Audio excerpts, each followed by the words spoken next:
అన్ని గ్రామాలు తిరుగుతున్నాం. దానిలో భాగంగానే ఉప్పరపల్లి గ్రామానికి వచ్చినాం. ఈ కార్యక్రమంలో నాతో పాటు మండల పార్టీ అధ్యక్షులు విజయ్ కుమార్ గారు, మాజీ ఎంపీపీ వెంకటయ్య గారు, కృష్ణ గారు, మిగతా మన ఆదిత్య యూత్ కాంగ్రెస్ అధ్యక్షులు, వీరందరి టీం కూడా మనకందరూ తోడుగా ప్రచారం చేస్తున్నారు. వారితో పాటు వార్డు మెంబర్లకు, ఇక్కడికి వచ్చిన గ్రామ పెద్ద జరిగే ఎన్నికల్లో పెళ్లి కొడుకుని చేసి గెలిపించుకొని తీసుకొస్తున్న నరసింహగౌడ్ కూడా ప్రత్యేకంగా అభినందనలు తెలియజేసుకుంటూ మీరందరూ ఆశీర్వదించి దీవించి గెలిపించమని కోరుకుంటూ, మనం ఉప్పరపల్లికు ఒక సెంటిమెంట్ ఉంది. ఉప్పరపల్లిలో కాంగ్రెస్ పార్టీ బీఫామ్ ఆ రోజు హైదరాబాద్లో ఉంటే కొన్ని అనివార్య కారణాల వల్ల చిన్నారెడ్డి సాబ్కి వచ్చుంటే మళ్ళా అధిష్టానం మార్చి మనకి ఇచ్చింది. కానీ ఆ మార్చి ఒక గంట ముందు ఇక్కడ సౌరమ్మ తల్లి టెంపుల్, ఇక్కడనే ఆంజనేయ స్వామి టెంపుల్, ఇక్కడనే శివాలయం టెంపుల్ పెట్టి ఇక్కడ ఇదే చౌరస్తల మీటింగ్ పెట్టి ఏమన్నా కానీ కాంగ్రెస్ పార్టీ కోసం అయితే పనిచేద్దాం, అధిష్టానం ఆలోచన చేయమని రిక్వెస్ట్ చేసి ఇక్కడనే స్పీచ్ ఇచ్చి ఇక్కడ నుంచి హైదరాబాద్ నుంచి ఇక్కడికి వచ్చి స్పీచ్ ఇచ్చి నేను వనపర్తి పోయేలోపు బీఫామ్ వచ్చింది. అందుకే ఉప్పరపల్లి సెంటిమెంట్ ఉంది ఉప్పరపల్లికి సంబంధించి. సో అదొకటి. దాంతోపాటు ఈ నుంచి పిలిస్తే పలుకుతాం. మా ఊరు ఇక్కడనే పక్కనే మంగంపల్లె.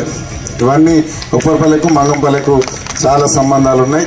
దాంతోపాటు ఆ రోజు ఎన్నికల ప్రచారంలో భాగంగా ఇక్కడికి ఉప్పరపల్లె గ్రామానికి వచ్చి నన్ను ఎమ్మెల్యేగా ఆశీర్వదించి దీవించమని మిమ్మల్ని అందరినీ రిక్వెస్ట్ చేస్తే పెద్ద ఎత్తున ఓట్లేసి ఆశీర్వదించిన ఉప్పరపల్లి గ్రామ ప్రజలందరికీ శిరస్సు వంచి నమస్కారం తెలియజేస్తాను. మీరందరూ గెలిపించి ఎమ్మెల్యేని చేశారు. అక్కడ నుంచి హైదరాబాద్ పోయి హైదరాబాద్లో మన గౌరవ రాష్ట్ర ముఖ్యమంత్రిగా శ్రీ రేవంత్ రెడ్డి గారిని ఎన్నుకున్న తర్వాత బీకృష్ణ తప్ప ఎన్నుకున్న మనం కాంగ్రెస్ పార్టీ ఇచ్చిన వనపర్తి మార్కెట్ చైర్మన్ శ్రీనివాస్ గౌడ్ గారు అట్లనే ఇచ్చిన తర్వాత ఇక్కడున్న మహిళలకు, వనపర్తిలో ఉన్న మహిళలందరికీ ఆర్టీసీల్లో ఎక్కడ ఎక్కి ఎక్కడ దిగినా, ఇక్కడ నుంచి బాబునారు పోయినా, ఇక్కడ నుంచి సోలిపూర్ పోయి గన్పూర్ పోయినా, హైదరాబాద్ పోయినా, ఇంట్లో ఏమైనా లొల్లి అయినా, అమ్మగారింటికి పోయినా ఎక్కడ మీరు 5 రూపాయలు, 1 రూపాయి కూడా ఇవ్వకుండా మీరందరినీ ఆర్టీసీ బస్సుల్లో ఉచితంగా ప్రయాణం చేసే విధంగా సంతకం పెట్టిన గౌరవ ముఖ్యమంత్రి రేవంత్ రెడ్డి గారికి మనం చప్పట్లతో అభినందనలు తెలపాలి. దాంతోపాటు 5 లక్షలున్న ఆరోగ్యశ్రీని 10 లక్షలు చేసినాం. 200 యూనిట్ల వరకు జీరో బిల్ చేసినాం. దాని తర్వాత మనం రైతు భరోసా ఇచ్చినాం, రైతు బీమా ఇచ్చినాం. 10 సంవత్సరాలు రేషన్ కార్డు లేకపోతే అప్పుడున్న పార్టీ మన ఇంట్లో కోడలు వచ్చిన, మనవడు పుట్టిన, మనవరాలు పుట్టిన ఎవరికి వాళ్ళ పేర్లు కూడా యాడ్ చేయలే. ఉప్పరపల్లి గ్రామానికి వాళ్ళు చేసిన తప్పు మనం చేయకూడదని కొత్తగా 80 రేషన్ కార్డులు ఇచ్చి అందరినీ రేషన్ కార్డుల పేర్లు వచ్చేటట్లు కొత్త కార్డులు ఇచ్చినాం.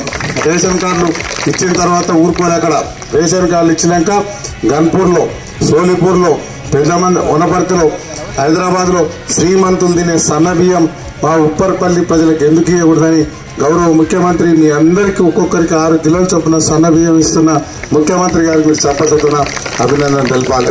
దాని తర్వాత ఇందిరమ్మ ఇల్లు అంతకుముందు వాళ్ళు ఇల్లు ఇస్తామని అబద్ధాలు చెప్పారు. కానీ మనం ఆ తప్పు చేయకూడదు. ఇందిరమ్మ కాలనీ లేని ఊరుండదు, ఇందిరమ్మ ఇల్లు లేని ఊరుండదు. మళ్ళా రాజశేఖర రెడ్డి గారి తర్వాత రేవంత్ రెడ్డి గారు ముఖ్యమంత్రి అయినాక మొదటి విడతగా ఉప్పరపల్లికి 18 ఇళ్ళు ఇచ్చినాం.